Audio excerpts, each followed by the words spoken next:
Bonjour à tous. Meurtre à Velannes, une femme âgée de 76 ans retrouvée morte sous son lit. Explication dans cette vidéo. Le temps est beau, le pain est chaud. Il est presque midi, ce 30 août 2023. À l'arrière du fourgon blanc, les baguettes alignées roulent dans les virages. Il faut dire que la route serpente beaucoup, dans ce coin isolé des montagnes iséroises. Enfin, le village de Velannes apparaît au détour d'un champ. Une des étapes préférées de la tournée du boulanger. Depuis qu'il passe y livrer son pain une fois par semaine, François s'est attaché à ses habitants, dans toute leur diversité. Il y a les petits vieux irascibles qui lui disent à peine bonjour. Les radins qui négocient chaque centime.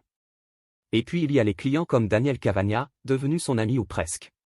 Par cette chaleur, c'est bien le diable si elle ne lui propose pas un petit verre sur sa terrasse. À 76 ans, Daniel a l'invitation facile.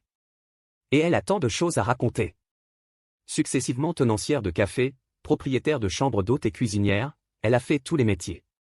Et puis entre commerçants on se comprend. Mais en arrivant devant son chalet, ses deux baguettes sous le bras, François trouve porte close. Le boulanger insiste, frappe encore, pousse en vain la poignée. Daniel ? Le Nissan Qashqai de la retraitée est pourtant à sa place habituelle. Pourquoi ne répond-elle pas ? Un peu inquiet, il fait le tour de la maison pour tenter sa chance par la véranda. Il sait que Daniel, confiante, ne la verrouille jamais. Ça se voit bien, qu'on ne roule pas sur l'or, se justifie-t-elle, qui voudrait nous voler ? C'est toute la question. Car sitôt entré par la porte arrière, François se fiche de stupéfaction. Quel capharnaüm ! Meubles renversés, tiroirs retournés. On dirait qu'une tornade est passée dans les pièces à vivre, d'habitude si bien rangées. Pris d'un très mauvais pressentiment, le boulanger dégaine son téléphone. Allô, Dominique ? Il sait qu'à 7 heures de la journée, le mari de Daniel, chauffeur routier, est en plein travail. Mais il faut bien le prévenir. Il y a eu un cambriolage chez toi, lui explique-t-il en substance. Et je ne trouve pas Daniel. À l'autre bout du fil, Dominique s'alarme à son tour.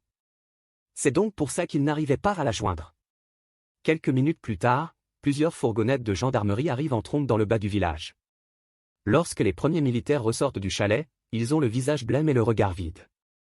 Quel acharnement ! Daniel était sous son lit. Froide. Morte. Le visage congestionné. Les yeux exorbités. Avec un gigantesque hématome dans le dos. Le médecin légiste livre bientôt son analyse. L'assassin s'y est pris à 3 fois pour l'étrangler. D'abord à main nue. Puis avec un morceau de tissu. Et enfin avec un câble électrique. L'hématome dans le dos de la malheureuse ?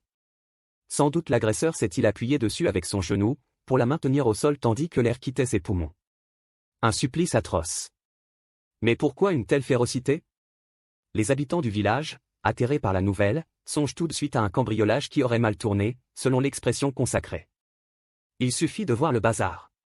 Les anciens commerçants gardent souvent un petit pécule en liquide chez eux. Et puis Daniel aimait les bijoux. On se rappelle en outre qu'il y a quelques années, sa voisine d'en face avait elle-même été visitée en pleine nuit. Depuis, elle a fait installer 2 caméras devant sa porte. Sauf que les gendarmes ne croient pas à cette histoire de vol qui dégénère. D'abord, parce que rien ne semble avoir été dérobé. Quand on met une maison à sac, on repart au moins avec quelque chose. Or même les fameux bijoux sont toujours dans leur coffret. Et puis personne n'a entendu aboyer Mamour, le chien de Daniel. S'il était tombé en pleine nuit sur un étranger, il aurait au moins donné l'alerte. Enfin, les militaires doutent qu'un cambrioleur en vienne à tuer à main nue. Sur une impulsion, avec un couteau, ou un pied de lampe, à la rigueur. Mais il en faut, de la détermination, pour supprimer une vie par asphyxie. Surtout s'il faut recommencer 3 fois. Un détrousseur, même aguerri, aurait-il eu assez de volonté, assez de rage ? L'hypothèse semble bancale. De plus, Daniel et son mari devaient tenir la buvette de la foire de Beaucroissant mi-septembre. N'importe quel crapule bien informé aurait attendu pour les voler qu'ils aient la recette à leur domicile. Au final, rien ne colle dans ce cambriolage, qui ressemble surtout à une mise en scène. Reste à comprendre ce qui se cache derrière. Le vrai mobile du crime. Qui aurait pu en vouloir à Daniel, et pourquoi ? Une chose est sûre, la retraitée, d'origine espagnole, ne mâchait pas ses mots. Sans avoir, comme on dit, le sang chaud, Daniel savait ce qu'elle voulait. Elle savait aussi dire merde. Du temps où elle tenait son café, à Voiron, les enquiquiquineurs de comptoir filaient doux avec elle. Mais de l'avis général, Daniel aimait les gens. Les rencontrer. Les connaître. Dominique, son compagnon, est arrivé dans son existence à point nommé. Chacun des deux avait fait sa vie.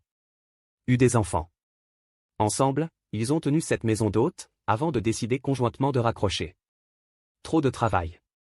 Trop de fatigue. Depuis, Daniel n'aspirait plus qu'au calme, à leur balade en bateau sur la Saône. Et à leurs vacances dans l'Hérault, où le couple détient un mobil-home. Une vie paisible où l'on trouve mal de la place pour un violent règlement de compte. Sauf qu'il y a une petite ombre au tableau. À Velannes, il se murmure que si Dominique continue de prendre la route à 3 heures du matin, au volant de son camion, c'est qu'il aime trop sa liberté. Comprendre, il aurait une maîtresse. Plusieurs, même. À 65 ans, toujours costaud, on ne s'étonne guère qu'il ait encore du succès. S'agit-il de ragots? De médisance de village? L'été dernier, en tout cas, Daniel aurait évoqué le sujet à mots pudiques devant plusieurs proches. Las de lui pardonner, elle s'était semble-t-il résolue à recocher la case célibataire sur son profil Facebook. Avait-elle décidé de le quitter? Voilà en tout cas un mobile. Et un suspect. Mais la nuit du crime, les caméras de la voisine n'ont filmé rien d'autre que Dominique prenant la route à 3 heures du matin, comme d'habitude. Le meurtre était-il déjà accompli? Est-il revenu discrètement par la suite? Les suppositions se multiplient. Placé en garde à vue, le sexagénaire s'enferme dans le mutisme et n'explique rien du tout.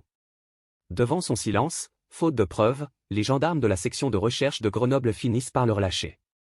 Depuis, l'enquête est en suspens. En fin de semaine dernière, on attendait encore le résultat des analyses ADN et des recoupements de téléphonie. Le village de Velannes restait en proie à toutes les rumeurs. Même François, le boulanger, n'arrive plus à y déposer son pain avec l'insouciance d'autrefois. Le compagnon de Daniel, que certains suspectent, ne faisant l'objet d'aucune poursuite judiciaire, restait donc, plus que jamais, présumé innocent. Merci d'avoir regardé, n'hésitez pas à partager la vidéo avec vos amis et à vous abonner à notre chaîne pour ne manquer aucune de nos futures vidéos.